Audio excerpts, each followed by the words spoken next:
la première fois un portail documentaire où nous avons mis en valeur nos ressources. On a acheté un logiciel spécifique pour gérer les archives SIGA. On va en revenir avec les photos. Et on commençait à faire de l'animation, en tout cas de la production. On en faisait des bulletins bibliographiques. Donc c'est une période vraiment reluisante. Comme il a dit, nous, on a des archives de la mission d'aménagement aujourd'hui. C'est des archives qui vont faire le temps avant le temps de la colonisation. Les premiers documents d'exploration de 1951 sont là aujourd'hui conservés. Toute la colonisation agricole de nos pays, en passant par les usines, les faisabilités, etc. Donc, toute cette politique de colonisation agricole, c'est là. Et cette mémoire a été conservée et ça nous sert de repère aujourd'hui. Quand il s'agit de retourner dans ce passé, de décrire l'environnement physique du bassin de fleuve sénégal, économique, l'environnement historique, de mise en œuvre de tous ces programmes de développement au niveau du bassin de fleuve sénégal. C'est riche.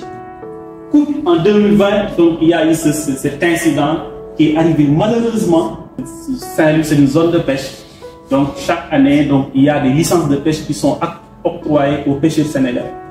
Donc cette année-là, les licences tardaient à sortir. Donc, et les pêcheurs étaient en colère. Ils ont manifesté dans la ville durant toute une journée.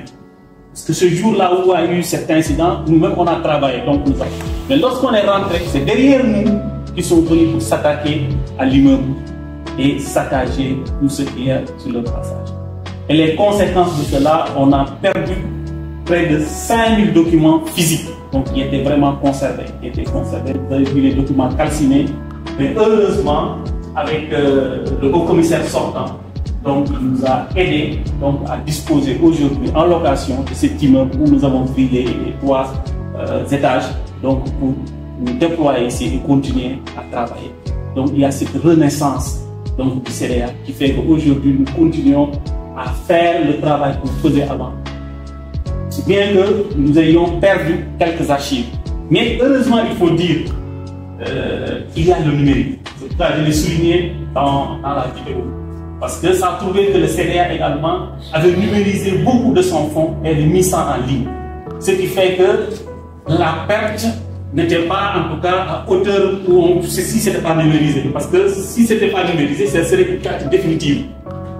Mais heureusement, grâce à la numérisation et au site web donc, sur lequel nous diffusions toutes ces données, donc aujourd'hui, donc le CDA renaît de ses cendres. Et par la suite, donc, nous avons développé d'autres plateformes qui nous permettent en tout cas de valoriser ce potentiel informationnel de l'organisation. Nous avons remis tout à l'heure deux types de flyers. Le premier, ça s'appelle ONBERDOC, c'est le site officiel du centre de documentation où il y a 14 000 références de documents et plus de 5 000 fichiers donc, sur la mise en valeur du fleuve Sénégal. Nous avons également une deuxième plateforme qu'on appelle Collection Digitale, qui est une plateforme récente, donc qui date de 2019 et qui s'est muée même en application mobile.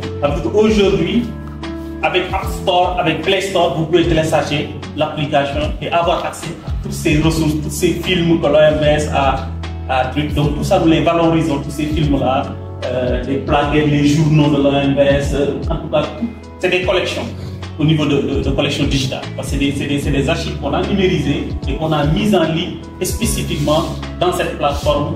C'est pour toucher surtout le jeune public. Parce qu'aujourd'hui, on sait que la plupart des gens s'informent à travers leur téléphone, leur smartphone. Donc c'était important de s'adapter par rapport à la nouvelle offre. C'est pourquoi on a transformé cette application, cette plateforme en une application mobile, donc disponible partout dans le monde, que les gens se téléchargent. Aujourd'hui, si je donne les statistiques sur notre site officiel, c'est 52 000 visites par an. Voilà. Et plusieurs documents qui sont téléchargés. Voilà. Ça montre de l'intérêt de ces trucs. Et quand on regarde les statistiques par pays, on se voit que par exemple les États-Unis sont en tête, la France, d'autres pays même qui ne sont pas de l'Afrique qui sont de d'autres continents consultent nos ressources donc, pour avoir des informations donc, sur la presse.